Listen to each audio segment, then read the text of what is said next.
ঝুম বৃষ্টি আর সেই বৃষ্টিকেই রীতিমতো ব্যবসার সুযোগে পরিণত করলেন এক ছাতা বিক্রেতা।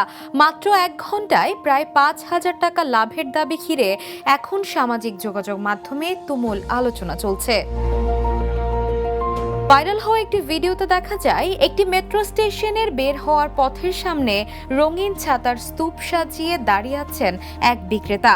বাইরে তখন টানা বৃষ্টি, ছাতা না থাকায় ভিজে যাওয়ার আশঙ্কায় একের পর এক যাত্রী তার কাছ থেকে ছাতা কিনছেন। কেউ কিনেই সঙ্গে সঙ্গে খুলে ব্যবহারও করছেন।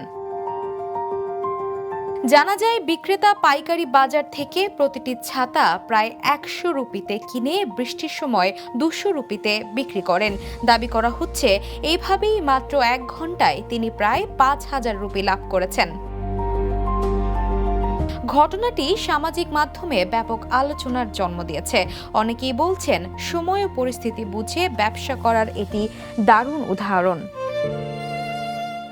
তবু ভিডিওটি একটি বিষয় স্পষ্ট করেছে, প্রয়োজনের মুহূর্তে সঠিক পণ্য নিয়ে উপস্থিত থাকতে পারলে ছোট ব্যবসাও বড় লাভের সুযোগ তৈরি করতে পারে। আর সেই কারণেই বৃষ্টির দিনে এই ছাতা বিক্রেতার গল্প এখন নেট দুনিয়ায় ব্যাপকভাবে ছড়িয়ে পড়েছে।